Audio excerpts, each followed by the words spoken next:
Saludos, que el Dios y Padre nuestro Señor Jesucristo les pueda bendecir a cada uno de ustedes de una manera muy especial en este día maravilloso que nuestro Dios nos da. Estamos agradecidos, estamos contentos por el favor de su gracia y por todo lo que Él nos permite hacer, por todo lo que Él nos da cada uno de los días que Él nos permite poder vivir en esta vida. Estamos agradecidos y contentos con Dios por la vida, por la fuerza, por la salud, por el alimento, por la salvación, por la fidelidad de la promesa de su palabra y todo lo bueno y extraordinario que Él hace con cada uno de nosotros. Que Dios, el Dios y Padre nuestro Señor Jesucristo, Melech, que Dios es nuestra justicia, les pueda bendecir a donde ustedes se encuentren en este día. Bien, estamos acá para desarrollar esta programación de su programa Escudriñando el Rema de Dios, esperando de que el compartir la palabra, el conocimiento de la palabra misma, siga llevando bendición ahí a aquellos que siempre anhelan alimentarse de la verdad de la palabra de Dios. Y en este día tenemos un programa bastante interesante porque vamos a continuar la segunda parte de este estudio que hemos iniciado y se titula Profecía sobre Elán. Y es muy impresionante todo lo que se ha desarrollado en esta semana que acaba de concluir y todos los acontecimientos proféticos que se dan son muy impresionantes. Y antes de entrar en el desarrollo de esta subprogramación Escudriñando el Rema de Dios, quiero compartir una canción, y es una canción que muy pocos desconocen, muy pocos saben qué es lo que esta canción dice, y es el himno de Israel. Y vamos a escucharlo para que nosotros conozcamos, los que no conocen pues puedan conocer qué es lo que dice la letra del himno de Israel. Es un himno que es totalmente diferente a los himnos de todas las naciones del mundo, porque algo que los himnos de todas las naciones del mundo hacen alusión y remarcan en los himnos de cada nación del mundo es la guerra, es defender su tierra. Pero este himno de Israel es totalmente diferente y lo voy a compartir con cada uno de ustedes para que si algunos no lo han escuchado lo escuchen, y es muy impresionante lo que dice. Vamos a escucharlo. No tenemos los derechos del autor de la música.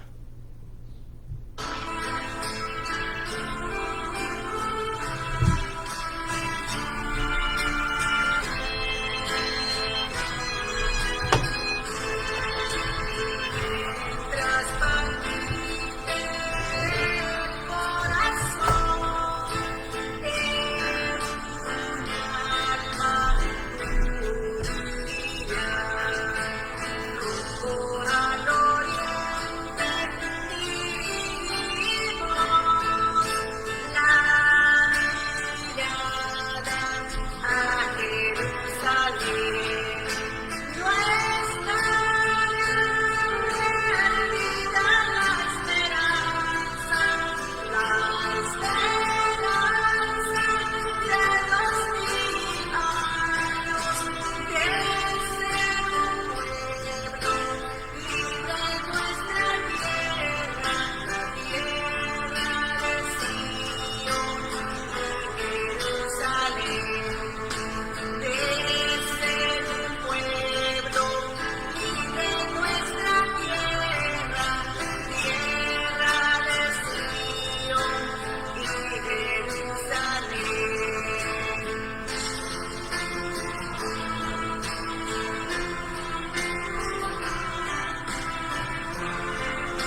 gloria a Dios, gloria a Dios.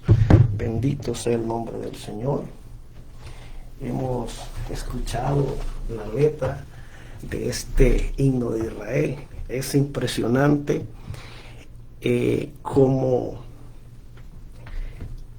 como dice la letra de este himno de Israel. Y llama mucho la atención porque hay cosas impresionantes que solamente el Dios de Israel las puede hacer. Y es extraordinario. Los judíos salieron expulsados de su tierra, pero su tierra nunca salió de sus corazones. El amor, el anhelo y ese deseo por regresar a su tierra nunca se perdió. Nunca fue absorbido por otras culturas. Siempre se mantuvo y se mantiene. Hay algo que llama mucho la atención, es que el judío que ha estado afuera de su tierra y sus hijos han nacido en otros países, ellos siempre practican lo que la Torá, el Antiguo Testamento, les enseña a ellos. Y una de esas cosas, dentro de muchísimas, es que ellos siempre, cuando oran, ellos dirigen su mirada hacia el oriente. Y eso indica de que ellos siempre están conectados a su tierra. Por más de 2000 años, por la profecía que se tenía que cumplir, por el endurecimiento de su corazón, Dios mismo permitió que los imperios los llevaran cautivos a otras tierras, otras lenguas, costumbres diferentes. Pero ellos siempre mantuvieron y mantienen esa esperanza de un día regresar a su país y establecerse en su país. Hay algo que estamos viendo en lo que ha sucedido esta semana, que lo común en todo el mundo es que cuando un país está en guerra con otro, sus habitantes salen de ambos países para otros lugares. ¿Por qué? Porque ellos no quieren perecer en la guerra y ellos quieren salvar su vida. En Israel es totalmente todo lo contrario. Cuando Israel ha estado siendo atacado, ¿qué sucede? Los judíos regresan a su tierra, y es algo impresionante de cómo Dios cambia las cosas. Es impresionante de cómo Dios Él es soberano y ha puesto algo muy, pero muy impresionante en el pueblo judío. Y a pesar de todas las cosas que han sucedido, a pesar de todas las cosas que han acontecido, si bien Israel no es una nación perfecta, porque no lo es, son seres humanos, igual a tú, igual a mí, igual a nosotros, tienen errores, como todo ser humano los tiene. Pero la promesa de Dios ha sido fiel, ha sido firme con Israel y se mantiene en pie.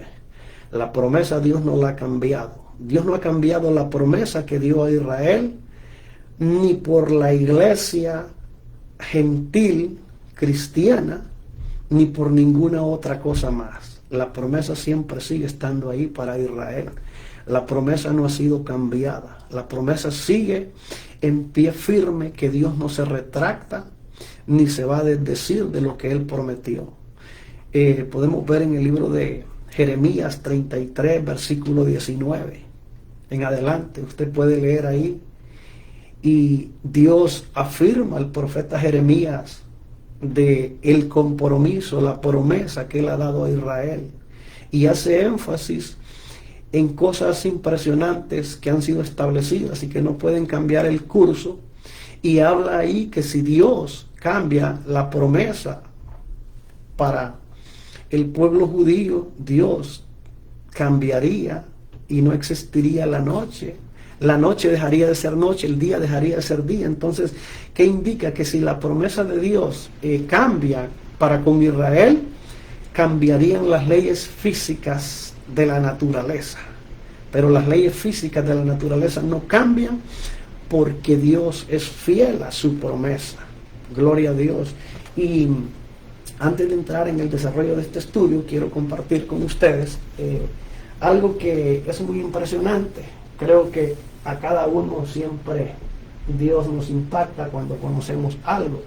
Y es esto: cuando nosotros pronunciamos el nombre de Israel, estamos nosotros en una sola palabra, estamos pronunciando toda la genealogía que se encierra en el nombre de Israel. Y en ese nombre de Israel, cuando decimos Israel, un solo nombre, estamos anunciando toda la familia patriarcal de Israel. La I significa que ahí está Isaac. Isaac, hijo de Abraham y padre de Jacob y Esaú. Sara es la madre de Isaac. Rebeca es la esposa de Isaac, y Raquel es una de las dos mujeres que tuvo Jacob. Abraham es el esposo de Sara. Abraham es el padre de Isaac. Abraham es el abuelo de Esaú y Jacob. Y ahí aparece también Esaú, que es uno de los dos hijos de Abraham. También aparece Lea, que es la otra esposa o mujer que tuvo Jacob. Y podemos ver aquí en un solo nombre toda una genealogía patriarcal. Y cuando nosotros pronunciamos el nombre de Israel, estamos automáticamente pronunciando toda esta genealogía de los patriarcas de Israel. Es impresionante cuando nosotros escudriñamos las escrituras, cuando nosotros somos tocados, somos movidos por el Espíritu Santo que nos inquieta a poder ¿qué? Escudriñar las escrituras y poder darnos cuenta lo que las escrituras nos enseñan a cada uno de nosotros. Gloria a Dios. Bien, vamos a dar inicio en esta hora para la honra y la gloria del Señor y para la bendición de cada uno de los que están viendo y van a ver posteriormente este video. Gloria a Dios. Vamos a leer Jeremías capítulo 49, versículo 34 al 39. La palabra la leemos honrando a los tres grandes del universo, que es el Padre, es el Hijo y es el Espíritu Santo, y los habla de la siguiente manera, y dice: palabra de Jehová que vino al profeta Jeremías acerca de Elán en el principio del reinado de Sedequías, rey de Judá, diciendo: así ha dicho Jehová de los ejércitos, he aquí que yo quiebro el arco de Elán, parte principal de su fortaleza. Traeré sobre Elán los cuatro vientos, de los cuatro puntos del cielo, y los aventaré a todos estos vientos, y no habrá nación a donde no vayan fugitivos de Elán. Y haré que Elán se intimide delante de sus enemigos y delante de los que buscan su vida.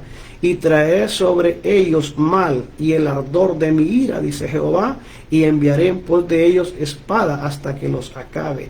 Y pondré mi trono en Elán, y destruiré a su rey y a su príncipe, dice Jehová.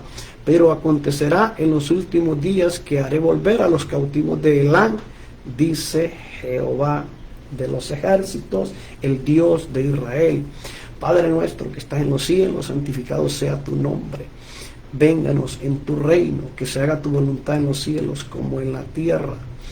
Perdona nuestras deudas como nosotros perdonamos a nuestros deudores. Danos el pan nuestro de cada día. No permitas que entremos en la tentación y líbranos del mal, porque tuyo es el poder, la honra, la gloria y la alabanza por siempre y para siempre. Ahora, en esta hora, venimos delante de tu presencia. En el nombre maravilloso de Jesús nos presentamos delante de ti para que tu nombre sea glorificado, para que tu nombre sea alabado y exaltado por siempre, por tu verdad, por tu fidelidad, por tus grandezas, por tus proezas, por tus maravillas, por todo eso y mucho más. Tú eres digno de ser exaltado. Hoy invocamos la presencia del Espíritu Santo para que nos guíe, para que nos dirija, para que la palabra que tú has puesto en nuestros labios sea una palabra que lleve el conocimiento del cielo, la sabiduría del cielo, y que nos despierte para entender los tiempos que vivimos, para poder entender que no estamos tan lejos de lo que pudiésemos pensar, de la promesa que tu palabra nos ha hablado, que tú muy pronto vienes a levantar tu iglesia, y que todos los acontecimientos que están sucediendo solamente anuncian el inminente y pronto regreso de Jesucristo por su iglesia y todo aquel que esté preparado. Te adoramos y te bendecimos en esta hora, que esta palabra que tú nos das, Señor, que traigamos sea como una alarma que nos despierte para poder buscar tu presencia, para podernos sumergir en el fuego de tu presencia y poder despertarnos, para que así podamos estar listos cuando tú vengas a levantar tu iglesia. Todo esto te lo pedimos en el nombre maravilloso de Jesús. Amén y amén. Gloria a Dios. Bien, hemos estado viendo las noticias y todo lo que ha acontecido, y todo esto es el cumplimiento profético de la palabra del Señor. Y hay algo importante que debemos nosotros de entender, es que el mundo sin Cristo, sin el conocimiento de la palabra, el mundo ve política, pero quien escudriña Biblia ve profecía, ve el cumplimiento de la palabra misma cumpliéndose enfrente de nuestros ojos en este tiempo que estamos. Para el creyente no es lo que ocurre. Para el creyente no es lo que ocurre, es por qué sucede. Y para muchos que no tienen el conocimiento, por la misericordia del Dios eterno de Israel, de escudriñar la palabra, de empaparnos por medio de ella, se preguntan y están ávidos de no saber qué es lo que está pasando. Pero más cuando nosotros, por la misericordia de Dios, por la misericordia, no es porque seamos más inteligentes, no es porque seamos más sabios, nosotros por la misericordia de Dios escudriñamos la palabra, no estamos a oscuras, no estamos en tinieblas, como dice la palabra, que nosotros no estamos en tinieblas para que aquel día venga y nos sorprenda, sino que estamos siendo alumbrados por la palabra de Dios, lo que la palabra nos enseña. Y es la palabra de Dios la que siempre nos ha descrito todos los acontecimientos. Es la palabra de Dios la que siempre nos ha hablado a tiempo y fuera de tiempo. ¿Por qué razón? Porque tenemos un Dios que es justo. Tenemos un Dios que antes de suceder cualquier situación, cualquier cosa, Dios siempre ha tenido en su misericordia y en su amor eso que siempre ha anunciado a su pueblo. Y Dios ha sido bueno porque su misericordia, su amor se mueve en favor, en beneficio de cada uno de aquellos que le temen y le sirven y se apartan de las cosas que a Dios no le agradan. Y esto es muy importante porque Dios es todopoderoso, pero en su amor y misericordia Él Él puede hacer lo que Él quiera porque Él es eterno. A Él nadie le da consejos de cómo haga. Pero sin embargo, todo lo que sucede lo anunció ¿a quién? A sus siervos los profetas. ¿Para qué? Para que ellos lo anunciaran hace miles de años y que un día vendría el cumplimiento de tantas y cada una de las profecías que se han estado cumpliendo desde el inicio de la creación del hombre hasta el final de todos los tiempos. Y Dios no hará nada sin que revele su secreto a sus siervos los profetas. Veamos qué nos dice en el libro del profeta Amós, uno de los profetas menores. Amós capítulo 3 versículo 7 dice: porque no hará nada Jehová el Señor sin que revele su secreto a sus siervos los profetas.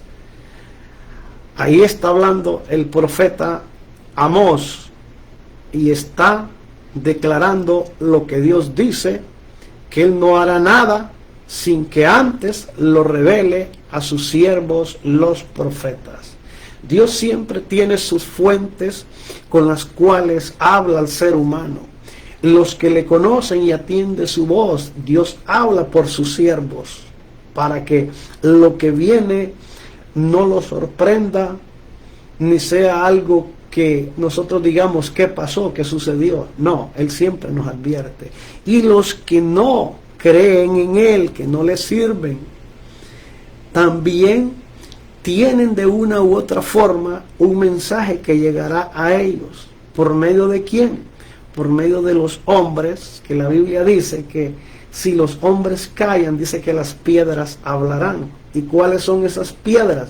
Son aquellos hombres que tienen sus corazones insensibles como corazón de piedra y niegan la existencia de que Dios es real. Pero sin embargo Dios, por su fidelidad, por su palabra, por su verdad, les permite que por medio del conocimiento humano ellos puedan conocer de cosas extraordinarias para que ellos la anuncien y la humanidad sepa qué es lo que está sucediendo. Cuando va a venir un huracán, una tormenta, siempre hay dos fuentes que Dios utiliza: los científicos inconversos que niegan que Dios es real, pero Dios les ha dado el conocimiento para que a través del estudio ellos puedan darse cuenta que es real lo que está sucediendo, y los siervos de Dios. Vamos a hablar en esta oportunidad de algunos datos históricos en cuanto a lo que es la nación de Israel. Estamos hablando acerca de la profecía sobre Elán. Pero ¿por qué vamos a hablar de datos históricos sobre Israel? Es para que nosotros tengamos una idea y podamos asimilar un poco la idea a una realidad de que lo que se está dando en el Medio Oriente no es nuevo. No es nuevo porque no inició ayer, no inició en el siglo pasado. Es un acontecimiento que tiene sus raíces muy profundas desde el inicio.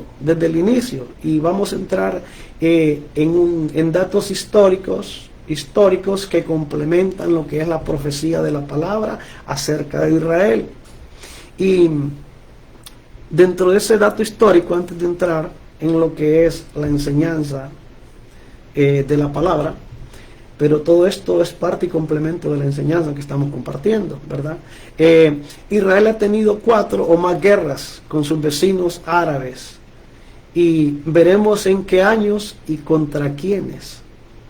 ¿Por qué es importante este dato histórico? Porque la historia siempre está conectada al presente, pero si tú no conoces la historia, no te puedes conectar al presente porque no sabes ese presente desde dónde se conecta con una realidad o con una mentira.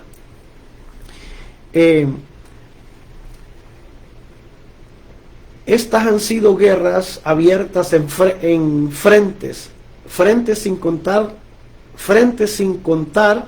las que libra contra todos sus enemigos, los grupos de personas, que no quiero decir la palabra, sino que vamos a cambiar la palabra, de terrucos, que están en contra de Israel y quieren destruir a Israel, y acciones de operaciones especiales en medio de sus enemigos. Israel ha desarrollado.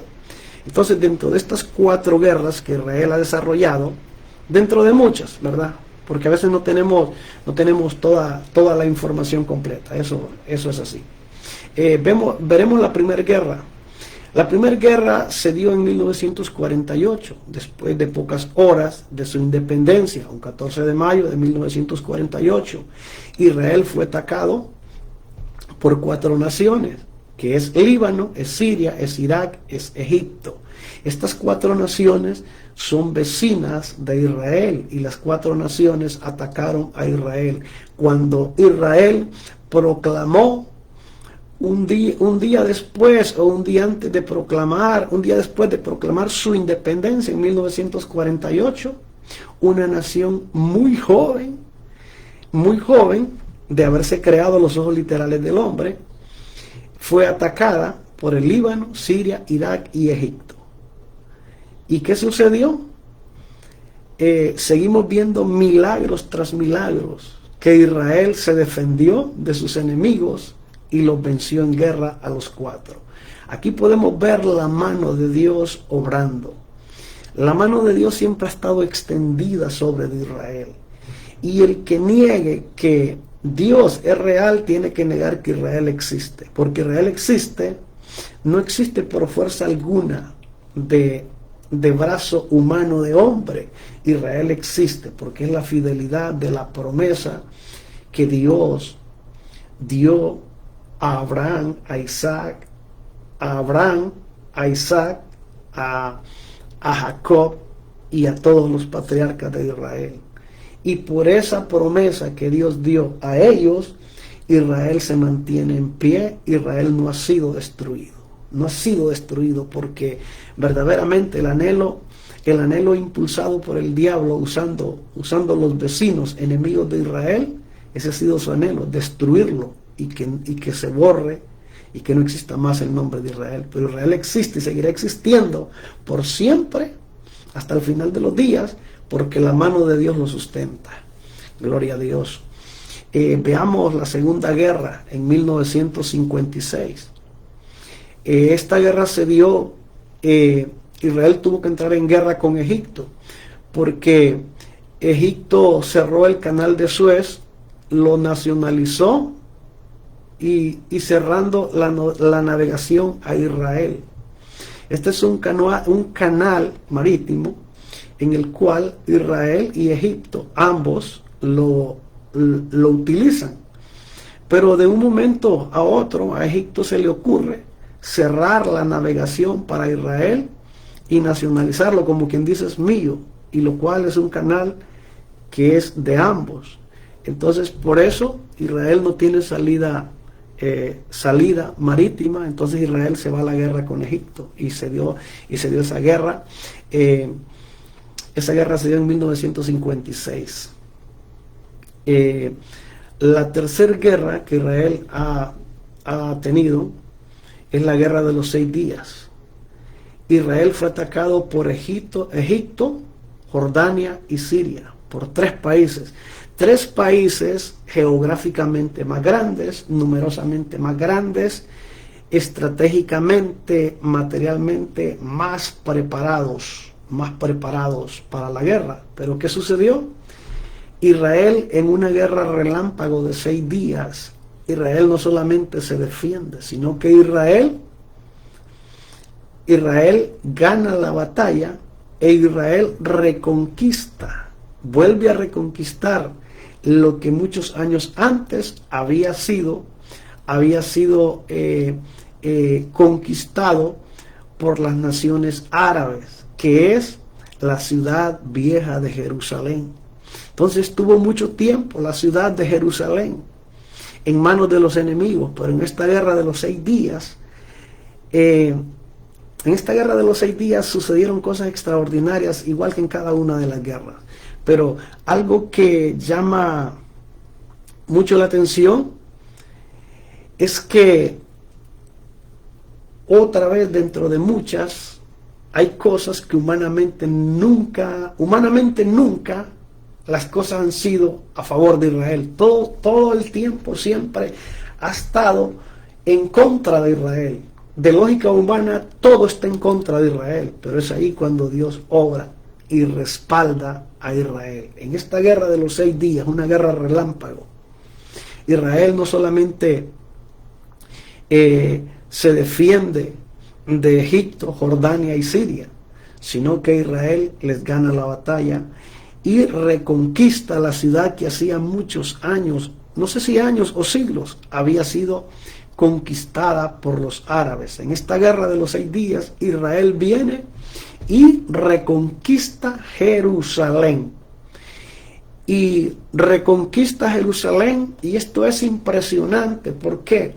Porque el número de ejército que tenían estos 3 países que se levantan en esta guerra de los 6 días contra Israel, entre Egipto, Jordania y Siria, tenían ellos un ejército de 350,000 hombres. E Israel se levanta con un ejército que apenas llegaba a 50,000 hombres. Si tú empiezas a hacer números matemáticos, a dividir, restar, multiplicar o sumar, ninguna matemática te va a dar. Ninguna matemática terrenal te va a dar que multiplique 50,000 por 300, entre 350,000 o por 350,000. Ningún proceso matemático te va a dar, porque no te va a cuadrar desde ningún punto de vista ni de lógica humana, que como una nación tan pequeña, geográficamente, numéricamente, gane muchas guerras, y esta de los 6 días, con solo 50,000 hombres, hace frente a 3 naciones que tienen 350,000 hombres. Son números desproporcionados, en donde el de lógica humana no cabe. No cabe de lógica humana que Israel iba a ganar esa guerra y que iba a reconquistar Jerusalén. Y en esa guerra que sucedió de los 6 días, esta guerra que sucedió los 6 días, esa guerra marcó cosas extraordinarias, impresionantes. Cuando Israel entra en lo crudo de la guerra, y la ciudad vieja de Jerusalén la tenían muy fortificada, no era fácil tomarla humanamente. Israel entra con sus soldados, porque estos son datos históricos de soldados de Israel, que ellos relatan lo que ellos vivieron en esa guerra, y relatan los altos mandos que cuando entraron en la reconquista de Jerusalén, que había sido tomada por los árabes, la ciudad estaba muy bien fortificada y defendida por los países árabes. Israel entra en una guerra tremenda, y relatan los altos mandos militares, algunos ya murieron, otros aún están vivos, de que cuando entraron en esa guerra, la guerra era muy dura y caían muchos soldados de Israel con mucha frecuencia. Y dice que ya los soldados de Israel están siendo mermados, y llaman al comandante superior y le dice que necesita refuerzos. Y el comandante sabe que ya no hay refuerzos, porque Israel ha sido atacado en diferentes frentes. Son 3 naciones que lo atacan. Entonces Israel está haciendo frente en diferentes, está defendiéndose en diferentes frentes, porque son 3 naciones que lo atacan. Entonces, cuando piden ayuda a los altos mandos que manden fuerzas de refuerzo para poder reconquistar Jerusalén, hay un general que se llamó,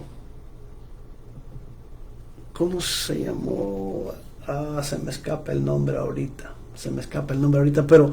pero este general perdió un ojo, pero este general era un tremendo estratega. Y le llaman a este hombre, y él dice que él ya no tenía recurso humano para mandar más soldados a esta batalla en ese punto donde Israel está combatiendo para reconquistar Jerusalén. Y le dice él a los altos mandos que sigan peleando y que los refuerzos van a llegar, que no van a tardar en llegar. Pero el general sabe que no hay de dónde echar mano para mandar gente a pelear. Y dice que los soldados vienen y al escuchar esa promesa de que van a llegar refuerzos y les van a ayudar a pelear, los soldados vienen y entran con ánimo, con coraje y empiezan a luchar y a dar todo.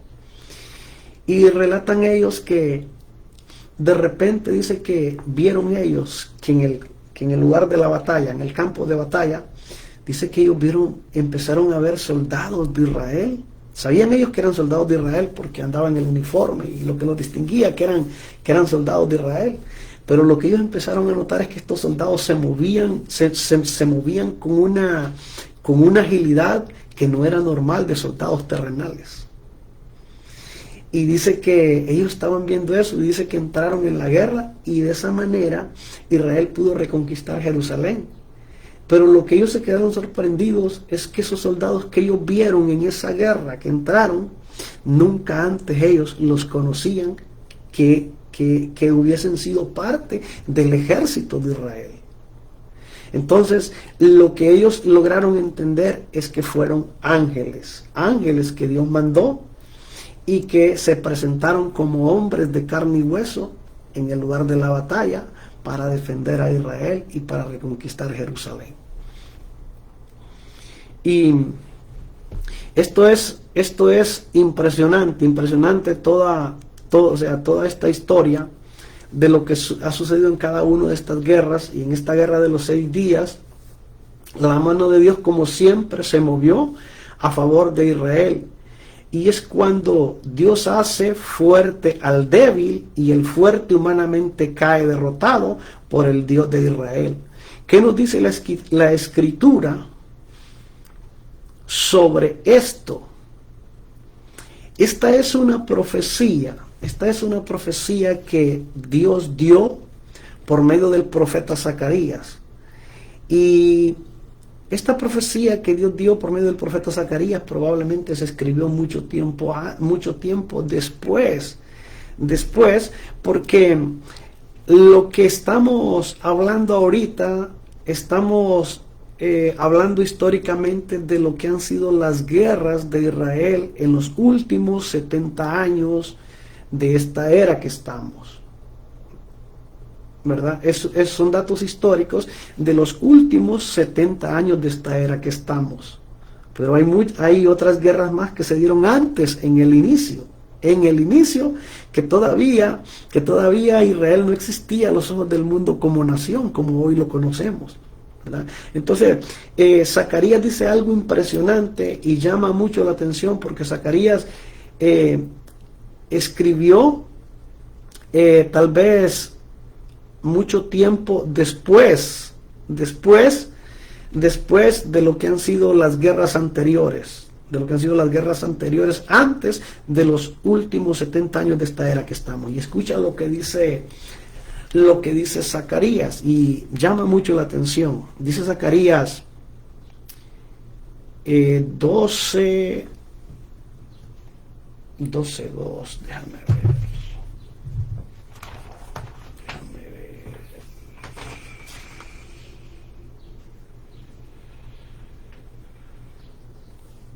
Gloria a Dios. Es 12:8. Dame un segundito. Es Zacarías 12:8. Y dice: en aquel día Jehová defenderá al morador de Jerusalén. El que entre ellos fuere débil, en aquel tiempo será como David. Y la casa de David como Dios, como el ángel de Jehová delante de ellos. Esto es impresionante lo que está diciendo el profeta en esta profecía. Dice: en aquel día Jehová defenderá al morador de Jerusalén. Ahí está hablando que Dios defendería a los moradores de Jerusalén, no a los invasores que habían tomado a Jerusalén. Y dice: en aquel tiempo será como David, el que entre ellos fuere débil, en aquel tiempo será como David. Aquí está diciendo que todo el morador de Jerusalén que fuere débil en ese tiempo que se dio esta guerra, dice que sería como David. Y cuando habla como David, ¿qué está diciendo? Es David el símbolo, el ícono del guerrero extraordinario que Israel tuvo y enfrentó a Goliat.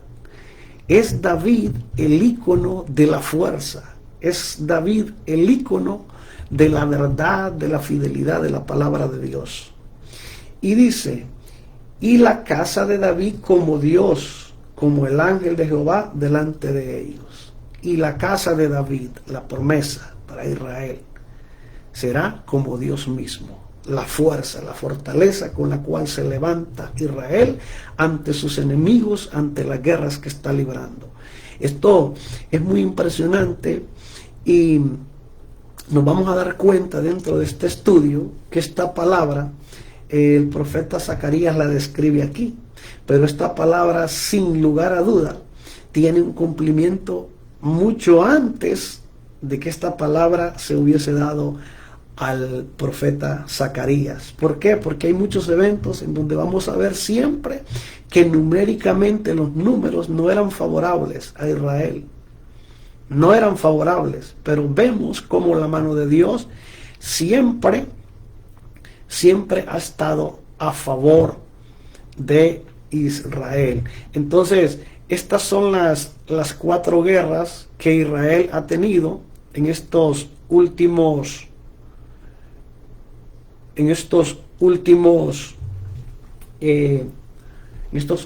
70 años de esta era que estamos. Y es impresionante todo lo que se ha dado. Y todo lo que se ha dado solamente es la continuación de lo que fue en el inicio de cada una de las batallas que Israel libró.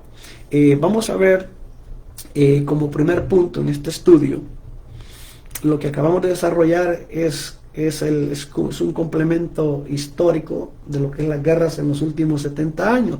Ahora vamos a profundizar de lo que han sido guerras desde el inicio. Vamos a ir mucho más atrás, muchos siglos atrás. Vamos a ir a lo que la palabra nos enseña. Y dice, ¿contra quién peleó David? ¿Verdad es lo que estamos hablando? David se levantó y peleó. Y dice, ¿contra quién peleó David? Contra un gigante filisteo llamado Goliat. ¿Dónde vivió ese gigante? Vivía en la región de Filistea, tierra dada a la tribu de Judá, lo que hoy comprende como la Franja de Gaza, territorio de Israel. Allí vivió ese gigante en una región que se conoce con el nombre bíblico de Filistea. Entonces, esa región se conoce con el nombre de Filistea y de ahí desciende la palabra filisteos. Entonces, este gigante vivió en esa región y esa región geográficamente pertenece a la heredad de una de las 12 tribus de Israel, que es la tribu de Judá, de donde nace nuestro Señor Jesucristo. Y dicho sea de paso, en esa región de Filistea hay una franja que se le conoce la Franja de Gaza. Es donde Israel ahorita está en guerra con los grupos terrucos. y es allí donde siempre ha habido un conflicto y sigue habiéndolo. ¿Por qué? Porque ese punto de tierra pertenece a la tribu de Judá, y de la tribu de Judá es que nace nuestro Señor Jesucristo. Entonces, este gigante vivió allí y desafió por mucho tiempo a Israel. Saúl y su ejército tenían miedo de enfrentarlo, estaban temblando. Pero llegó el momento en el cual David viene y lo enfrenta. Veamos qué dice 1 Samuel capítulo 17, 2 al 3. Dice, también Saúl y los hombres de Israel se juntaron y acamparon en el valle de Ela y se pusieron en orden de batalla contra los filisteos, ¿verdad? Goliat fue un gigante filisteo, pero aquí habla contra los filisteos porque era un ejército en contra de Israel siempre.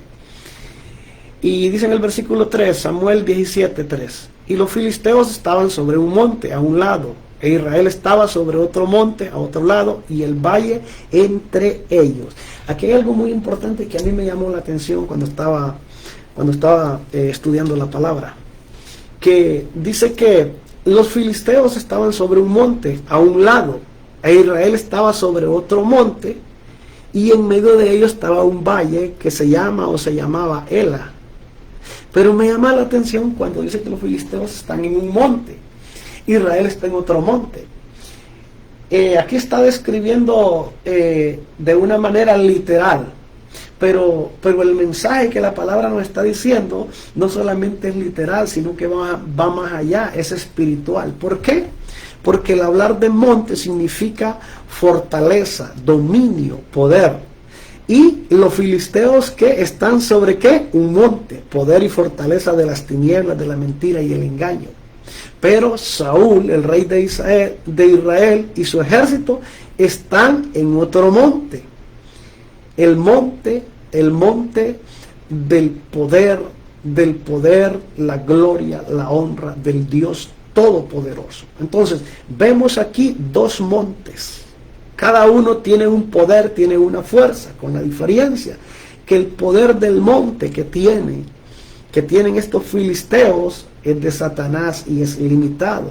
Mas el poder del monte que habla en sentido literal, pero lo traemos en sentido espiritual, es el poder de Dios. ¿Por qué razón? Porque dice uno de los salmos, dice Salmo 121, si no estoy mal, dice: alzaré mis ojos a los montes, ¿de dónde vendrá mi socorro? Mi socorro viene de Jehová, que ha hecho los cielos y la tierra. Entonces los montes significan en la narrativa que estamos narrando, en lo literal montes, pero en lo espiritual significa fortalezas de las tinieblas, del engaño, y fortalezas del poder eterno y absoluto de Dios. Entonces, esto es importante que lo entendamos, que siempre se han librado guerras Israel con sus enemigos, pero aunque sean guerras literales, físicas, pero son guerras promovidas por principados, por fortalezas mismas de las tinieblas. La guerra que tiene Israel son guerras físicas impulsadas ¿por qué? Por demonios de Satanás. Las guerras que tiene la iglesia hoy en día no son físicas, son espirituales, por huéspedes impulsadas mismas por Satanás mismo. Entonces hay que entender que Israel libra una lucha, una batalla literal contra las fuerzas del mal. La iglesia libra una batalla espiritual contra las fuerzas mismas del mal. Entonces son dos cosas que debemos nosotros analizarlas y saber por qué se están moviendo. Porque todo lo que es el conflicto en el Medio Oriente, como te enseñé la vez pasada, déjame un momento.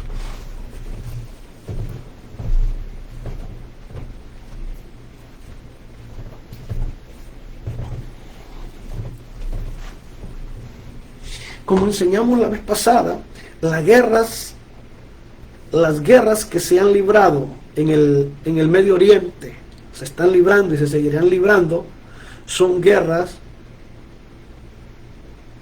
que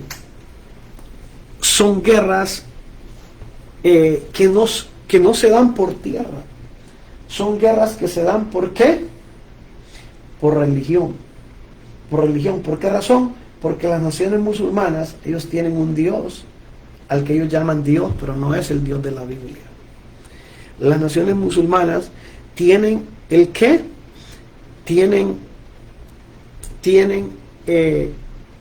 unos escritos que no son los escritos que tienen los judíos de la palabra de Dios. Entonces son dos cosas totalmente diferentes. Y yo les mostré cuando hice el anuncio de esta enseñanza, y dije que las guerras que se dan en el Medio Oriente no han sido ni son por tierra. Porque no sé si tú lo puedas ver, te lo voy a mostrar ahí. No sé si tú lo puedas ver, pero aquí te lo voy a mostrar geográficamente para que tú tengas una idea. Tú puedes ver aquí este cafecito. Ese cafecito ahí, pues tengo la punta del lapicero, que es Israel. Y este grande acá que tú ves, este es Irán. Entonces, y si tú ves todas las naciones que están alrededor de Israel, tú lo puedes ver que son naciones más grandes geográficamente, más grandes numéricamente, y son naciones aparentemente más fuertes que Israel. Pero Israel ha estado y continúa en pie. ¿Por qué razón? Porque Dios sostiene a Israel. Entonces podemos ver en la lucha que tiene David contra Goliat, porque este era un paladín, dice la Biblia, que desafiaba a los escuadrones de Israel. Mañana y tarde salía a un lugar y desafiaba a los escuadrones de Israel. Y decía él que le dieran un hombre para que peleara con él. Y si alguien lo vencía a él, los filisteos iban a ser esclavos de los judíos. Y si los filisteos vencían a los judíos iban a ser esclavos de los filisteos. Y dice que todo eso atemorizaba a Saúl y al ejército de Israel. Ver a aquel gigante que era un hombre grande. Y dice que mañana y tarde desafiaba a los escuadrones de Israel. ¿Y qué sucede cuando David viene y su padre lo manda a visitar a sus hermanos que estaban en la guerra? Y ya el plan divino de Dios, David llega y al frente de batalla, y cuando llega al frente de batalla se encuentra con eso de que ese filisteo está desafiando a los escuadrones de Israel. Y David eso le llama la atención a David. Y ustedes conocen la historia, no quiero entrar muy a fondo, sino que así un poco por encima. Conocen la historia de que David le dijo a Saúl que él quería pelear contra ese gigante. Y Saúl le dice, pero tú eres un muchacho. Le dice, y ese es un gigante. Es un hombre de guerra, con experiencia. Le dice, ¿cómo tú lo vas a poder enfrentar? Es lo que le está diciendo Saúl a David. Y viene David y le dice que él ha cuidado las ovejas. Y le dice que cuando un lobo venía, una fiera, le arrebataba una oveja, él iba tras de esa fiera y le quitaba la oveja para que no se la comiera, no la devorara. Entonces viene Saúl y le dice que le va a dar su armadura para que se la ponga. Pero ¿qué sucedió? Cuando le dice que le va a dar su armadura para que se la ponga, dice que David no podía caminar con aquella armadura. ¿Por qué? Le quedaba muy grande, era muy pesada. Pero que aquí hay algo impresionante en lo espiritual. En la lucha espiritual nadie puede pelear con una armadura prestada. Cada hombre, cada mujer de Dios tiene que tener una armadura personal para poder luchar. ¿Y cuál es esa armadura? Es la armadura que habla en Efesios capítulo 6, si no estoy mal, que dice que hay que tomar toda la armadura de Dios para que podamos soportar los dardos del enemigo. Ahí habla que hay que tener un yelmo, que es un casco, que hay que tener la coraza, hay que tener el calzado, y habla de toda la armadura de un soldado. Entonces vemos que Saúl le dice a David que use su armadura, pero David no podía ni caminar con esa armadura. ¿Por qué? Si lo traemos al sentido espiritual, esto literal que la Biblia nos relata, es porque siempre el creyente tiene que tener una armadura que sea propia de él. Su espada, no tener una espada prestada, sino tener una armadura propia, la cual el soldado pueda manejar, esa armadura lo pueda cubrir, que esa armadura le sea de protección, que no le sea más bien de estorbo. Y por eso es que en la lucha que se libra, tanto en lo literal como en lo literal que Israel libra, como en lo espiritual que la iglesia libra, necesitamos armaduras verdaderas, que sea mi verdadera armadura que yo tengo para luchar en contra del enemigo, en contra de todas sus acechanzas. ¿Por qué? Porque si estamos luchando y no tenemos la armadura, vamos a fracasar. El yelmo es un casco, y un casco se pone en la cabeza. ¿Para qué? Porque es la cabeza en donde están las ideas que coordinan las acciones del cuerpo. Entonces, cuando hay un casco, ¿protege de qué? De las balas, de las flechas, de las lanzas, para que no entren en la cabeza, porque si la cabeza es atacada y la cabeza no sabe qué hacer, el cuerpo peor. Entonces es importante cubrirnos nosotros con el yelmo de la salvación, que es la palabra, el conocimiento, ante todos los ataques que suceden. Entonces podemos ver en esta historia que fue en el tiempo pasado, pero que hoy lo estamos viendo. David, un muchacho, enfrentando a un gigante. Es lo que estamos viendo hoy en el panorama profético de lo que les estaba enseñando, ¿verdad? Que el cafecito aquí, le estaba enseñando que este que está aquí, este es Israel, y este grandote es Irán. Estamos viendo nuevamente en este siglo XXI, David, un pequeño muchacho, joven, sin experiencia como hombre de guerra, contra un gigante preparado para la guerra y las batallas. Pero estamos viendo que se repite el acontecer profético de lo que fue en el tiempo pasado, hoy se está repitiendo. David vuelve a derribar a Goliat. Israel momentáneamente ha derribado a su enemigo Irán. ¿Y por qué ha acontecido esta guerra? Esta guerra ha acontecido porque estaba profetizada y se tenía que cumplir. Y todo lo que Dios ha hablado se tiene que cumplir al pie de la letra. Hay algo muy importante. Tenemos un estudio ahí que se llama David y Goliat, en el cual profundizamos más a fondo. Y a mí me llama la atención porque hay relatos que son impresionantes. Y en este relato lo que me impresiona es esto. Dice que Saúl prestó su armadura a David, pero David no pudo caminar. Y dice que David no pudo tomar la espada de Saúl, tampoco, porque era muy pesada. David era un muchacho, era un joven. Pero ¿qué sucede? Cuando David va al frente de batalla, le dice al gigante: tú vienes a mí con lanza, espada y jabalina, pero yo vengo a ti en el nombre de Jehová, del Dios de los escuadrones de Israel. Y se puso en la línea de batalla. Y dice que este gigante lo vio y le tuvo en poco o de menos. Y le dijo: tú vienes a mí con palos como si yo fuera perro. Le dijo algo así, le dijo. Y entonces lo que estamos viendo es que David lo enfrenta y tiene una onda. Y cuando David está enfrente de él, David está agitando la onda. Y en el momento, porque esto es algo impresionante, en el kairos de la tierra, de donde se deriva la palabra cronómetros, ese es un tiempo. Y probablemente en ese kairos, cronos es el tiempo que rige las actividades del hombre, de donde se deriva la palabra cronómetro.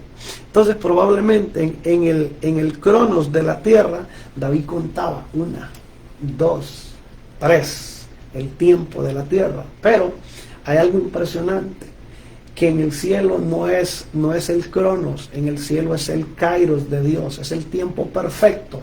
Ahora, entonces, cuando David está contando, probablemente en el cronos 1, 2, 3, en el kairos del cielo no está contando así, sino que Dios dice ahora, y suelta la piedra.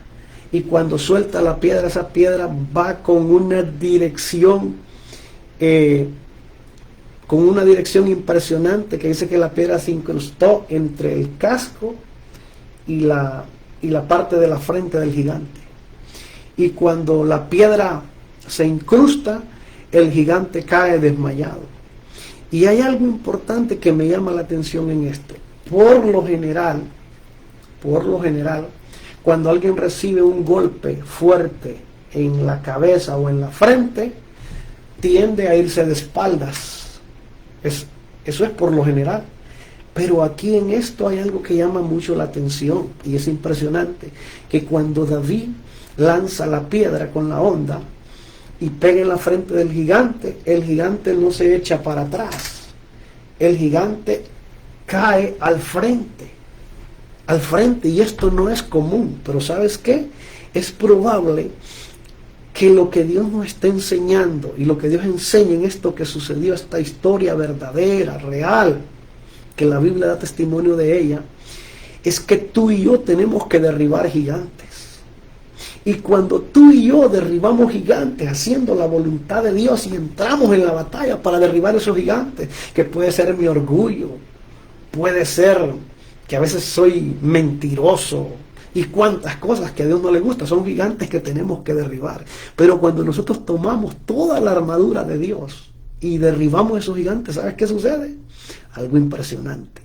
El gigante que derribamos no va a caer para atrás, va a caer enfrente de mis pies. ¿Por qué? Cuando un hombre y una mujer de Dios se levanta y hace guerra contra el enemigo, Dios, ¿qué hace que suceda? Que tú lo venzas. Y como este gigante no cayó para atrás, sino que cayó a los pies de David. Y cuando cae a los pies de David, ¿qué sucede? Estratégicamente, cuando este gigante, si cae para atrás, probablemente pudo haber reaccionado porque cayó para atrás y David tenía que caminar hacia él para buscar dónde estaba la cabeza y cortársela. Pero Dios, ¿qué? Hace que caiga para el frente, cerca de David. Y cuando David lo ve que cae cerca, ¿qué sucede? David corre, saca la espada del gigante y le corta la cabeza. Entonces hay gigantes que nosotros tenemos que derribar. Y en la medida que nosotros invoquemos la presencia de Dios, hagamos su voluntad y busquemos su presencia, esos gigantes van a caer. Y no van a caer, no van a caer allá, van a caer a tus pies, a mis pies. ¿Para qué? Para que les cortemos la cabeza. Wow, esto es muy impresionante. Gloria a Dios. Gloria a Dios. Esto es muy impresionante y llama mucho la atención cuando escudriñamos la palabra. Y podemos ver este caso, gloria a Dios, ¿verdad? Veamos este primer caso, contra quién peleó David, ¿verdad? Contra un gigante, David siendo un muchacho. Contra quién Israel en esta actualidad está peleando, contra un gigante. Geográfica, numéricamente, como hablé bien en la enseñanza pasada de este mismo estudio, en la parte 1, que Irán tiene una geografía grandísima, grandísima. Israel se ve muy diminuto a la par geográfica de Irán.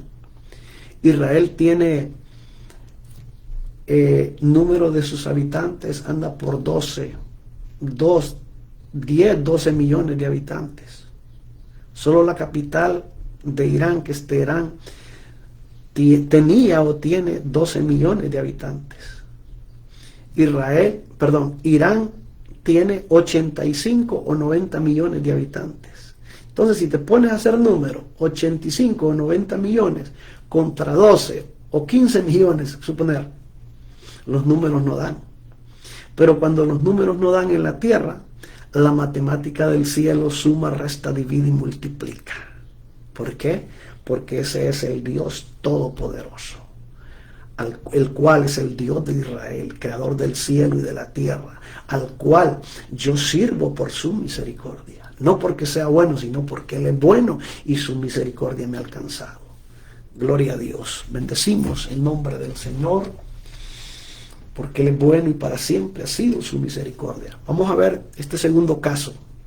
Y esto es impresionante, que los números no solamente los números humanos no solamente siguen siendo contrarios a Israel en esta era que estamos, en los últimos 70 años, sino que desde el inicio vamos a ver que los números lógicos no eran favorables a Israel.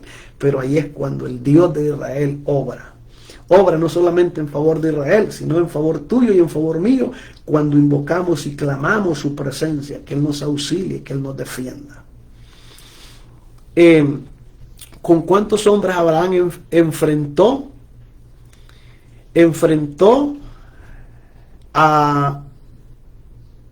con cuántos hombres Abraham fue recuperó a su sobrino Lot y recuperó todos sus bienes. ¿Con cuántos hombres?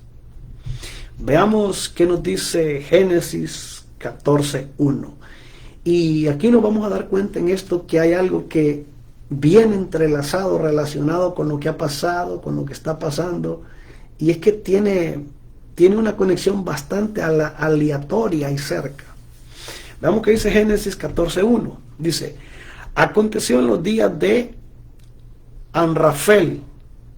Este es un rey. Amrafel, rey de Sinar. Arioc, rey de Eleazar. Y Kedorla 3. Vuelvo a leer, perdón, disculpe. Génesis 14:1. Aconteció en los días de Amrafel, rey de Sinar. Arioc, rey de Eleazar. Kedorlaomer, rey de Elán. Y Tidal, rey de Goín.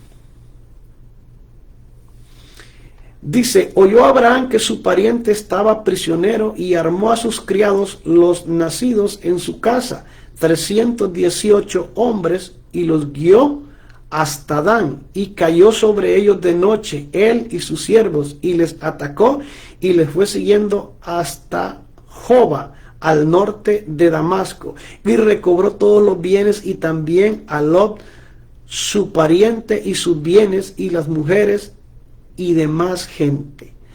Wow, esto es impresionante, porque no sé si usted ha leído este relato. Dice que se produjo una guerra o un movimiento entre estos cuatro reyes. Entre estos cuatro reyes, que el primero se llamaba Amrafel, era rey de Sinar. El 2 era Arioc, rey de Eleazar. 3, Kedorlaomer, rey de Elán. 4, y Tidal, rey de Goín. Eran 4 reinos. No era poco ejército los que estos 4 reinos estaban moviendo. No eran pocos hombres. Pero aquí hay algo impresionante que llama la atención. Este rey, el número 3, Kedorlaomer, ¿era rey de qué? De Elán. ¿Y quién es Elán? Es Irán. ¿Qué era Elán? Era una provincia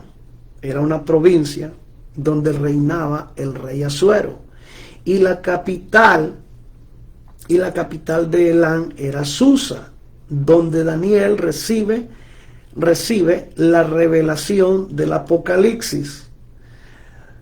Y Daniel estaba junto al río Ulai. Ese río se encuentra en Irán actualmente y se le conoce con el nombre de río Carún. Entonces aquí podemos ver en esta guerra que Israel tiene, en este movimiento de estos 4 reyes, que el rey número 3, Kedorlaomer, era rey de Elán.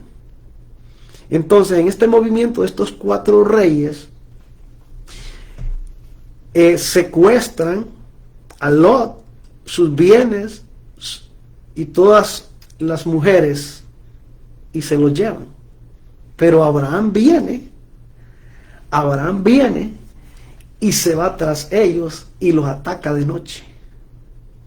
¿Y con cuántos hombres Abraham ataca a estos reyes, este movimiento? Con 318 hombres. ¿Te das cuenta?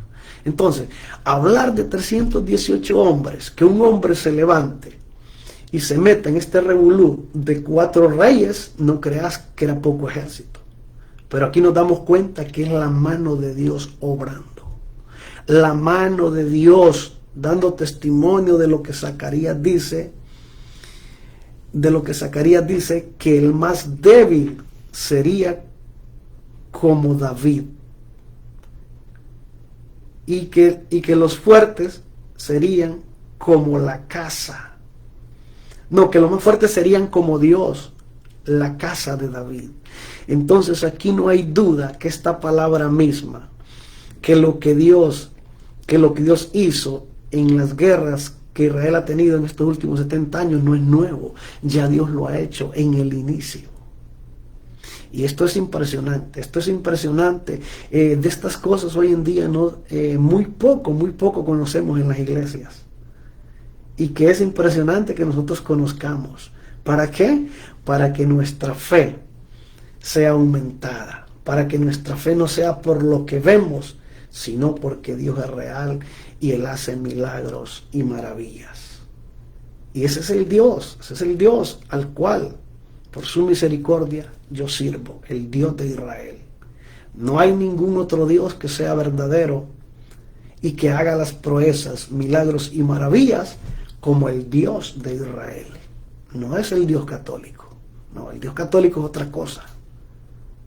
El Dios de Israel. Gloria a Dios. Entonces podemos ver aquí nosotros la mano de Dios. Podemos ver nosotros la mano de Dios obrando y recuperando todo lo que Abraham tenía que recuperar. Es impresionante, y las generaciones han pasado, muchas cosas cambian, pero ¿sabes qué? Dios sigue siendo el mismo, Él no cambia, sigue siendo el mismo sigue siendo de siempre, Él no cambia. Así que es muy importante de que nosotros podamos darnos cuenta de que tenemos un Dios todopoderoso y que ahora más que nunca nosotros necesitamos identificarnos, no para pelear, no, de ninguna manera, pero sí para mantener una posición definida. La Biblia dice por cuanto dice, no fuiste frío ni caliente, sino que fuiste tibio, te vomitaré de mi boca. Hay algo que a Dios le da vómito, es cuando nosotros somos tibios. Tibios no es definido en ser frío o caliente. Nosotros necesitamos ser definidos, ser calientes o ser fríos, pero no podemos ser tibios. Y en este tiempo que estamos viendo necesitamos nosotros ser definidos, como vuelvo y repito, no para pelear, sino para estar del lado de la verdad. Y es que orar por Israel, bendecir a Israel, amar a Israel.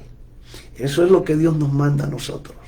Y vivimos tiempos difíciles, en donde hay muchos que se dicen ser cristianos, pero por falta de conocimiento, el diablo les ha ganado ventaja y están maldiciendo a Israel, o están diciendo disparates. Están diciendo que el Israel actual hoy ya no es el Israel de la Biblia. No sé a veces que la gente consume, que les altera la razón y los aleja del conocimiento de la verdad de Dios. Siempre ha habido y hay una promesa para Israel. Esa promesa no ha cambiado, esa promesa sigue vigente. No ha sido reemplazada. No ha sido reemplazada ni por la iglesia gentil cristiana, mucho menos por la que se proclama verdadera, mucho menos por ella.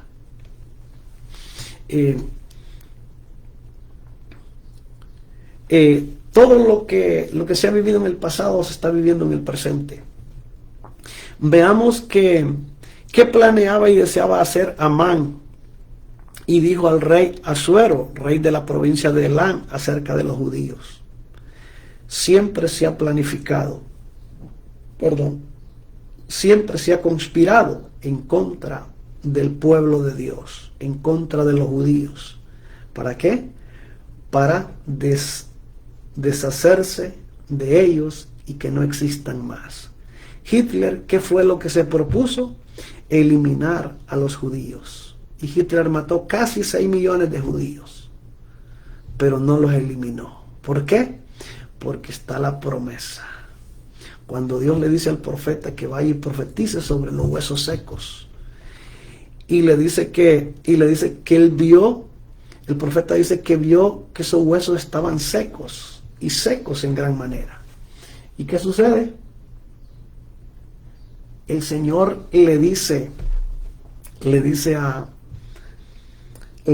a Ezequiel, esos huesos vivirán. Y el profeta le dice, solo tú, Señor, lo sabes.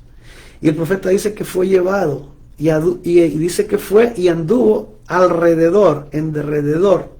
No dice que entró adentro, no anduvo por la orilla. ¿Por qué? Porque un profeta no podía entrar a un cementerio porque se contaminaba. Entonces cuando Dios lo lleva en esa visión, él vio, pero alrededor anduvo él. Y dice que vio que los cuerpos estaban secos y en gran manera. ¿Y por qué dice que estaban secos y en gran manera? Porque los judíos habían sido llevados cautivos a lugares de concentración donde habían cámaras de gases. Y ahí los metían vivos y morían calcinados por los gases de estas cámaras. Por eso Ezequiel dice, y vi los cuerpos secos en gran manera, consumidos. Pero Dios le dijo al profeta que profetizara. Y dice que se alineó hueso con hueso y tendón con tendón. Y dice que Dios puso espíritu en ellos. Entonces, desde el inicio se ha dado lo que hoy estamos viendo, pero Satanás no va a poder exterminar a Israel ni la iglesia del Señor. ¿Por qué? Porque Dios ha dado una promesa. Ha dado una promesa y Él no falla y no miente. Pero veamos qué nos dice en el libro de Esther, capítulo 3, 8.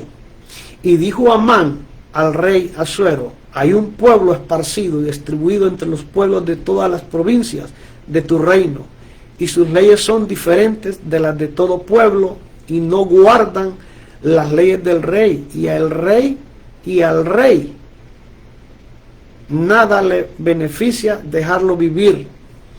Dice el versículo 9: si place al rey, decrete que sean destruidos, y yo pesaré 10,000 talentos de plata a los que manejan la hacienda, para que sean traídos a los tesoros del rey.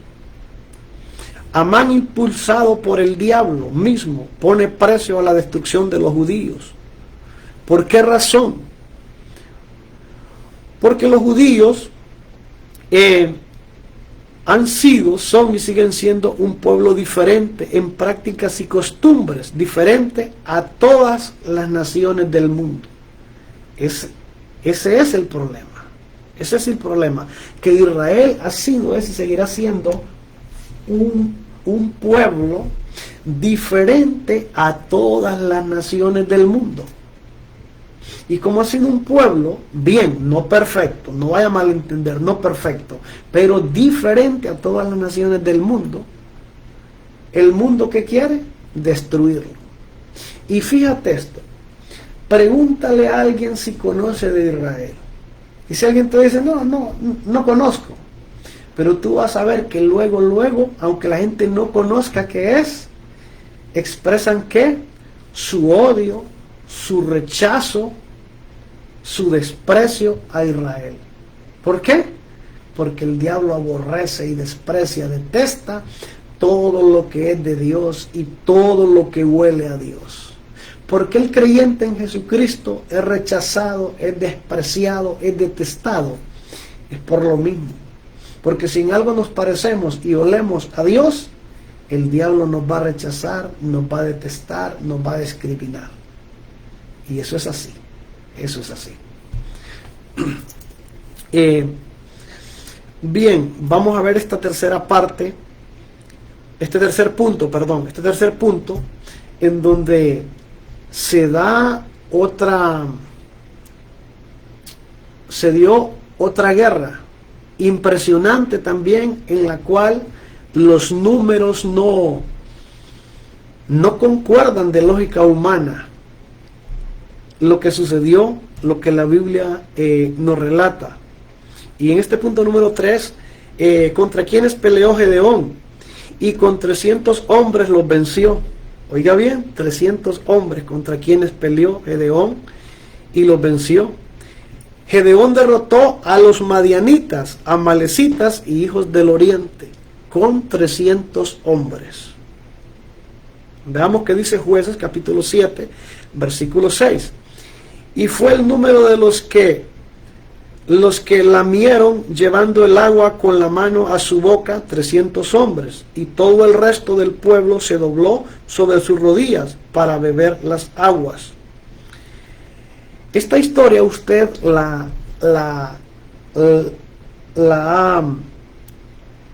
ha visto en la Biblia cuando habla que Dios llama a Gedeón, cuando dice que los madianitas, cuando Israel sembraba sus cultivos y como consecuencia de desobedecer a Dios, no andar en los mandamientos que Dios dio a Israel, Dios permitió que los madianitas y amalecitas, hijos del oriente, cuando Israel sembraba sus cultivos y ya estaban listos para cosecharlos, ¿sabe qué pasaba? Venían los amalecitas, los madianitas y los hijos del oriente, que son el resto de los árabes, y entraban en las cosechas que Israel ya se estaba listando para cosechar. Entraban ellos como multitudes, como langostas, a llevarse todo lo que estaba ya listo del cultivo que había sembrado Israel. Y lo que ellos no podían llevarse, ¿sabe qué hacían? Echaban sus ganados para que se lo comieran, lo pisotearan y lo arruinaran, y de esa manera Israel no pudiera disfrutar del fruto, del cultivo que había plantado para su sostenimiento. Y todo esto Dios lo permitió, ¿por qué? Por la dureza misma de Israel.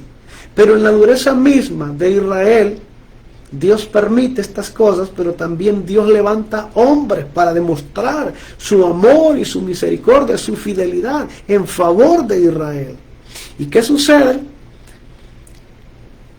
Dios llama a Gedeón. Gedeón estaba en lo escondido, sacando el cultivo para que no lo vieran los madianitas. Y Dios lo llama a Gedeón y le dice que lo va a levantar a él para que él liberte a su pueblo. Y Gedeón le dice que que él necesita que le dé señales de lo que él está diciendo, porque él necesita estar seguro de lo que Dios le está diciendo. Entonces Gedeón dice que primero Gedeón puso un vellón en la tierra y lo dejó de un día a otro, y dijo él que si alrededor de la tierra estaba mojado y el vellón estaba seco, esa sería una señal de que Dios le había hablado. Lo hizo la primera vez, la segunda vez lo hizo la inversa. La primera vez dijo que alrededor del vellón la tierra iba a estar mojada y el vellón iba a estar seco. La segunda vez Gedeón dijo que el vellón iba a estar mojado y alrededor del vellón la tierra iba a estar seca. Y sucedió así como Gedeón le pidió por señal a Dios, y Gedeón entendió que era Dios el que lo había llamado. Entonces Dios le dice a Gedeón que llame al pueblo, que lo convoque al pueblo. Y Gedeón convoca al pueblo y dice que convocó a 32,000. Y Dios le dijo que era mucho el pueblo, porque muchas veces creemos que la victoria de Israel, de la iglesia, está en los números, en las multitudes. No, la victoria no está en las multitudes ni en los números. La victoria está en el Dios de Israel, que es el que te la da, no por los números, sino por su fidelidad de su palabra. Entonces eran 32,000, Dios le dice que es muchos. Entonces viene y les dice que son muchos. Y entonces dice que se devolvieron y quedaron 22,000. Después de que quedan 22,000 de los 32,000, Dios le dice a Gedeón que son muchos.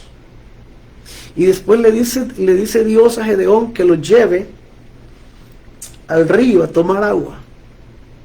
Y los lleva al resto que habían quedado.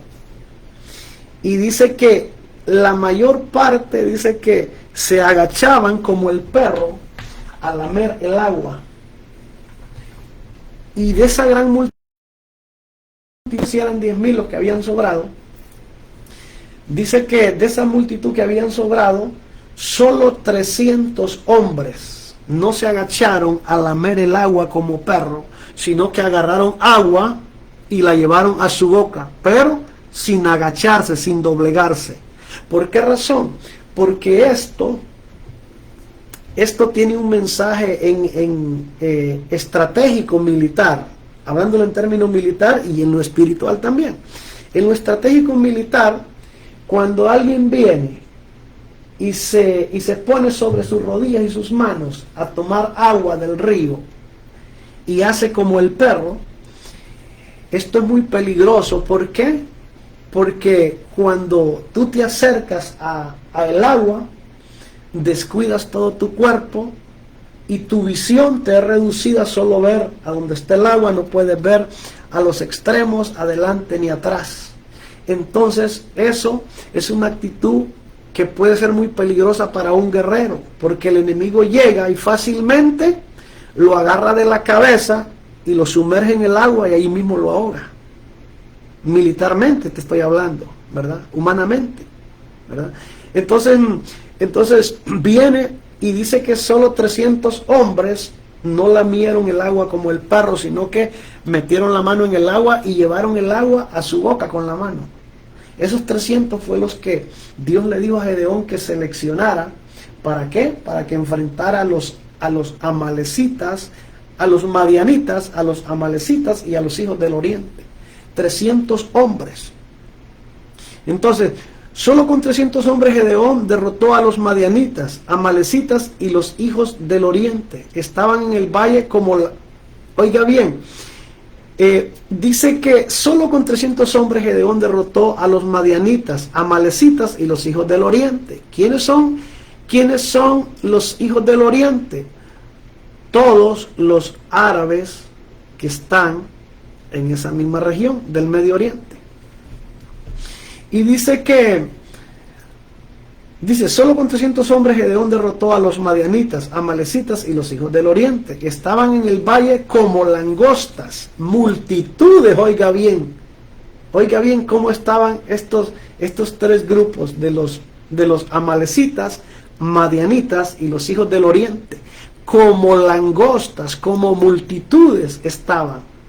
¿Para qué? Queriendo devorar y destruir a Israel.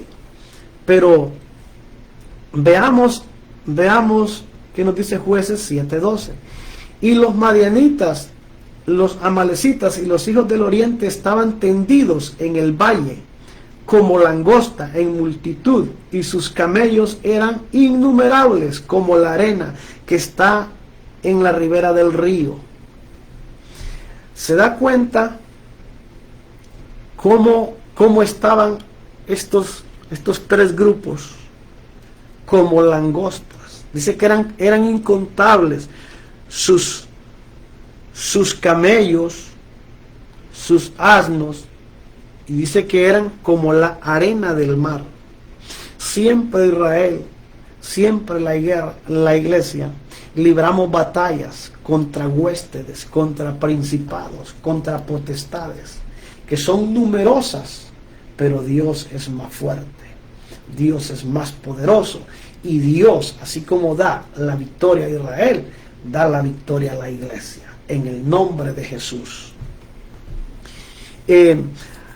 Aquí lo que acabamos de leer habla de los amalecitas. Amalecitas. ¿Y quién era Amalek? ¿Por qué menciona a los amalecitas? ¿Quién fue Amalek? Amalek fue nieto de Esaú.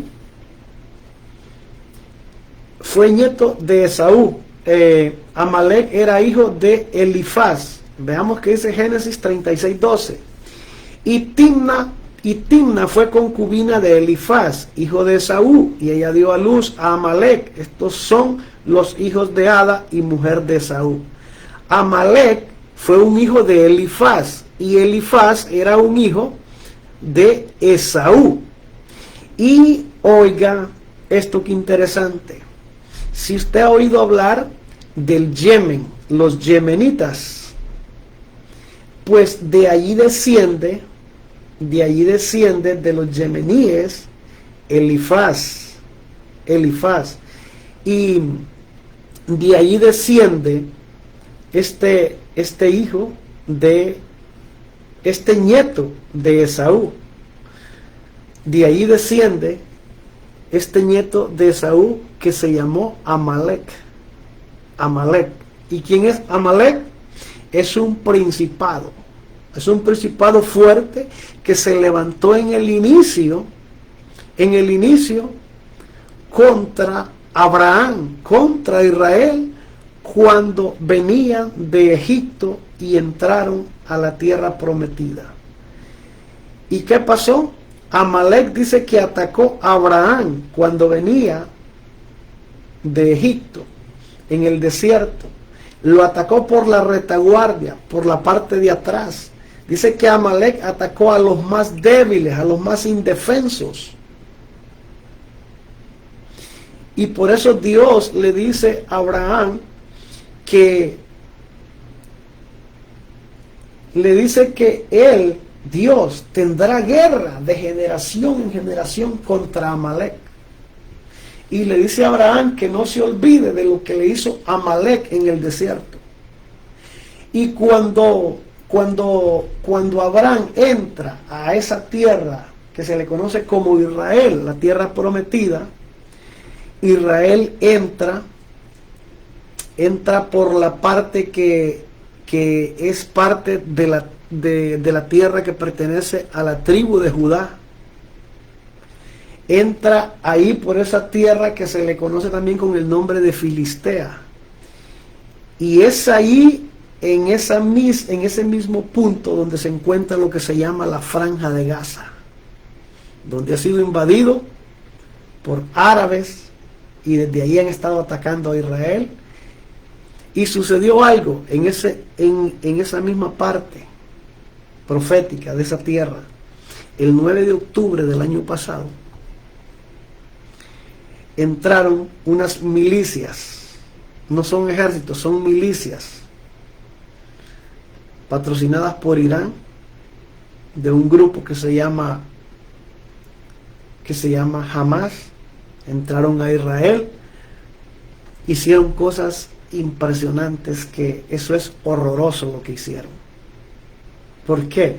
Porque siempre ahí en esa tierra hay un principado fuerte que se levanta, impulsado por Amalek, que es un demonio, es un principado, es un espíritu muy fuerte, y quiere destruir a Israel.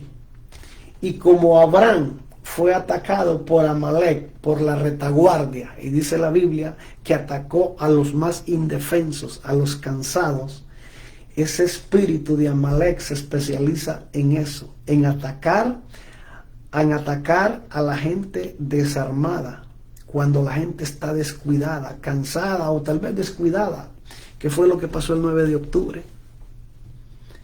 Grupos de milicias patrocinadas por Irán entraron a Israel, cuando en Israel ellos celebraban un concierto mundano, música, ¿verdad? Ellos se aprovecharon que estaban distraídos en Israel y los atacaron, secuestraron, hicieron un sinnúmero de cosas que no las quiero ni mencionar, porque al mencionar esas cosas que hicieron esas milicias patrocinadas por Irán, pueden censurarme el video. Y cuando habla la Biblia de los yemenitas, el Yemen, financiado y patrocinado por Irán, ha estado lanzando misiles contra Israel. Entonces, el panorama profético ha sido en el pasado, es ahora y será en el futuro. Y todo esto, la Biblia nos enseña de que no es nada nuevo, es algo que viene desde el inicio. Desde el inicio se ha dado, se está dando y se seguirá dando. Es de continuo. ¿Por qué? Porque es parte de la profecía bíblica. Ahora, veamos en este punto número 4, por qué las guerras de Israel han sido, son y serán diferentes a todas las demás, de todas las guerras en el mundo. ¿Por qué las guerras de Israel son diferentes? Y alguien pudiese decir, pero guerra es guerra, no hay diferencia. Sí, hay diferencia.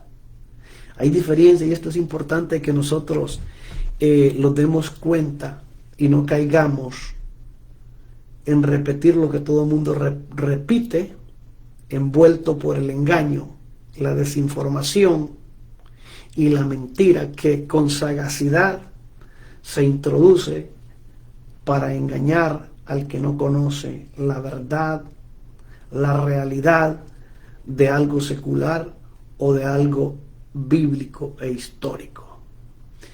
Las guerras que en el mundo se dan, todas las guerras que en el mundo se dan por 4 elementos. Pueden ser más, pero vamos a hacer mención de 4 elementos. Estos 4 elementos son los que provocan que las guerras entre una nación y otra. Y aquí no estamos hablando ahorita de Israel. Estamos hablando del resto de todas las naciones del mundo. Y estos cuatro aspectos que se dan, o estos 4 factores por los cuales se dan las guerras en el mundo, son los siguientes. 1. Conquistar territorio por querer ser países aún más grandes. Por ejemplo, sin ir largo, vea lo que está sucediendo ahorita con Ucrania y Rusia. Rusia es un país inmensamente grande geográficamente, pero no le basta, sino que quiere ¿qué? Conquistar territorio de Ucrania. Entonces, dentro de estos 4 factores, el primero es por conquistar territorio, ser más grande. Si Rusia ya es grande, ¿para qué quiere ser más grande? Pero es la avaricia del hombre, es la codicia del hombre. 2. Obtener minerales. Cuando un país invade a otro, lo hace por obtener minerales. Puede ser por el petróleo, cobre, hierro, carbón, bueno, un sinnúmero de materiales que tal vez un país no tiene y el otro tiene. Entonces el que no tiene va a atacar al que tiene. ¿Para qué? Para tomar parte de ese territorio y robárselo. Y para eso recurren a la guerra. Tercero, para tener dominio sobre los demás. El que es más grande, es más fuerte, tiene dominio sobre todos los demás. Por eso se dan las guerras. Y 4, por superioridad, por supremacía, que esta es la potencia del mundo. Y que X o Y es la potencia del mundo y que tiene que conquistar y quitarle todo lo que tienen aquellos que son pequeños. Entonces, por esos factores se dan todas las guerras en el mundo. Pero las guerras de Israel, en las cuales Israel se ve involucrado, no son por ninguno de estos 4 factores. Ninguno de estos 4 factores. ¿Por qué razón? Las guerras que Israel ha librado y libra no es por ninguno de estos 4 factores que te acabo de describir. Las guerras que Israel ha librado, libra y seguirá librando, ¿sabes por qué es? Es por sobrevivencia. Sobrevivencia. Sobrevivir. Porque no sé si tú has visto un sinnúmero de videos, noticias, hasta la saciedad hay en la internet. Cuando el líder iraní y algunos expresidentes de Irán dijeron pública y explícitamente que ellos iban a borrar a Israel de la faz de la tierra. Entonces, ¿qué sucede? ¿Qué sucede cuando alguien viene y te dice a ti? No te dice una vez, no te dice 2 ni 5, sino que te está diciendo hasta la saciedad que te va a eliminar. Y que no solamente te lo dice, sino que se está preparando para eliminarte. Y tú vienes, y a su momento sabes que alguien te ha dicho que te va a matar. Y te lo sigue diciendo, y no solamente te lo dice, sino que estás viendo que está preparando algo para matarte.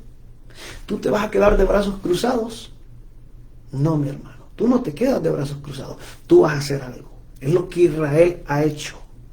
Ataques preventivos en contra de sus enemigos que han jurado matarlo, han jurado destruirlo, han jurado exterminarlo.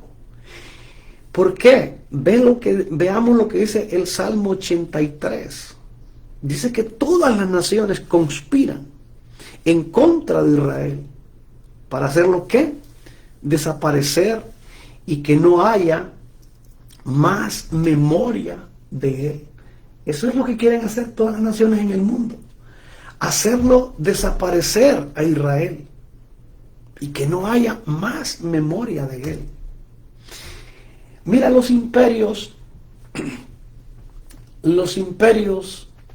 ¿qué es lo que quisieron? Exterminar a Israel.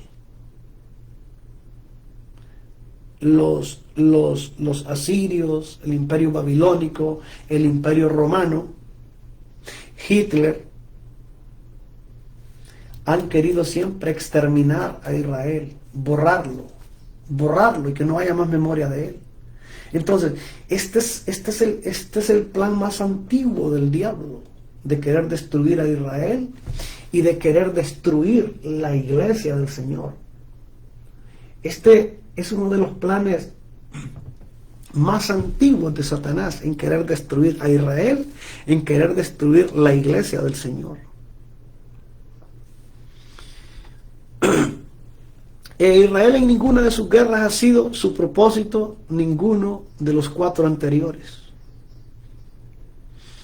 Que alguien me diga en esta guerra que ha estado librando Israel en contra de Irán. Israel no ha conquistado tierra, no ha robado nada en lo absoluto, simple y sencillamente se defiende por su sobrevivencia, y esto es importante que nosotros lo conozcamos, no para pelear, sino para conocer una evidencia real y verdadera, no una evidencia mentirosa. Gloria a Dios. Bendito sea el nombre del Señor. En todas sus guerras desde el inicio ha vencido a todos sus enemigos, no con superioridad de números, hombres.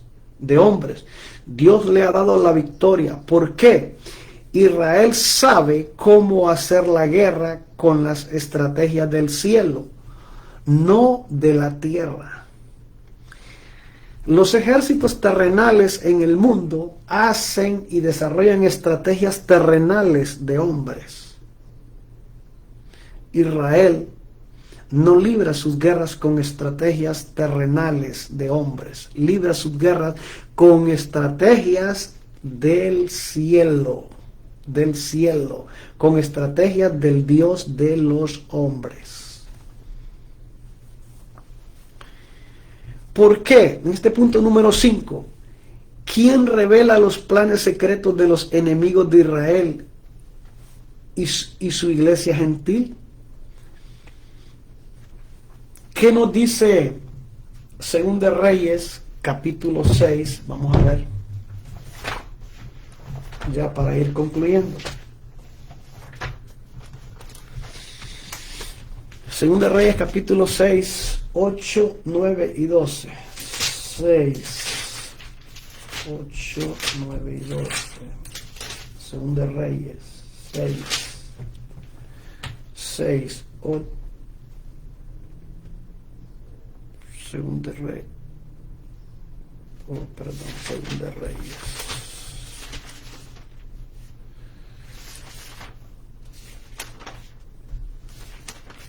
Gloria a Dios.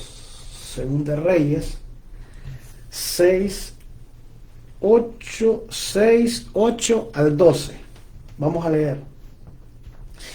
Dice: tenía el rey de Siria guerra contra Israel, y consultando con sus siervos dijo: en tal y tal lugar estará mi campamento. Eso es lo que está diciendo el rey de Siria a sus altos mandos, a sus militares. Dice, tenía, Segunda Reyes capítulo 6 versículo 8 al 12, dice: tenía el rey de Siria guerra contra Israel, y consultando con sus siervos dijo: en tal y tal lugar estará mi campamento. Y el varón de Dios envió a decir al rey de Israel: mira que no pases por tal lugar, porque los sirios van allí. Entonces el rey de Israel envió a aquel lugar. Entonces el rey de Israel envió a aquel lugar que el varón de Dios había dicho, y así lo hizo una y otra vez, con el fin de cuidarse.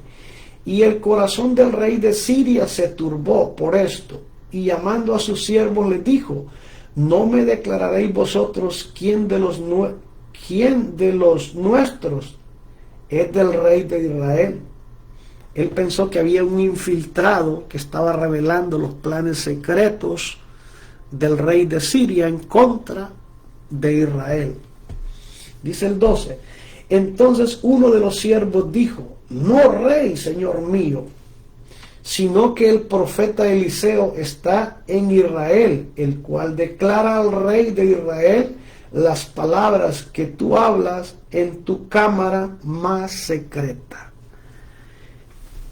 Israel siempre ha tenido esa bendición de parte del Dios Todopoderoso, que Dios habla a Israel cuáles son los planes, aún en lo más secreto, en lo más íntimo.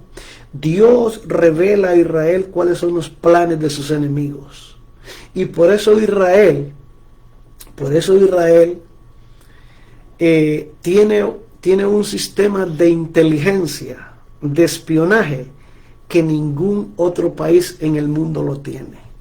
Israel se da cuenta de los planes de sus enemigos de una manera que cuando Israel los ataca, sus enemigos se quedan en shock, con la boca abierta. ¿Por qué? Porque es el Dios de Israel. Así como el Dios de Israel revelaba al profeta Eliseo los planes secretos y ocultos del rey de Siria, Dios mismo sigue revelando hoy en este pleno siglo XXI los planes secretos de los enemigos de Satanás en contra de Israel. Dios sigue revelando sus planes. Dios sigue revelando sus planes. Dios sigue revelando esos planes, y hay cosas que Israel hace que ningún otro país las ha hecho.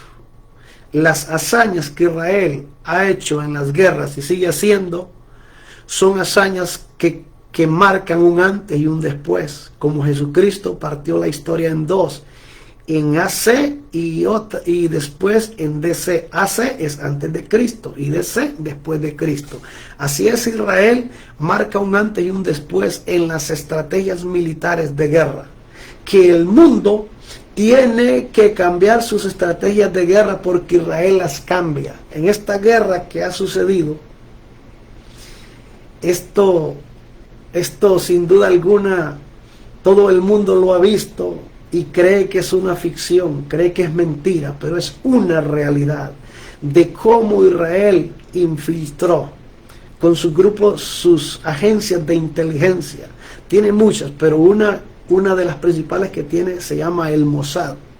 El Mossad es como hablar del FBI, pero el FBI se queda corto, se queda en pañales a las hazañas de inteligencia, de espionaje que desarrolla el Mossad de Israel en medio de estos países que odian y quieren destruir a Israel.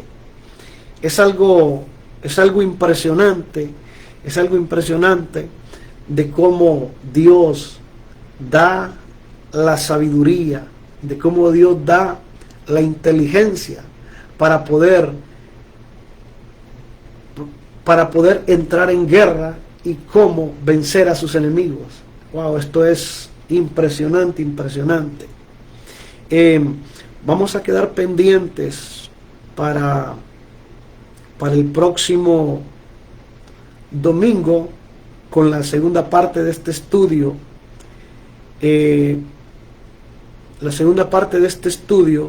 Y vamos a estar viendo en la segunda parte de este estudio cuál es la ciudad codiciada por Satanás y los enemigos de Israel. Esa parte queda pendiente.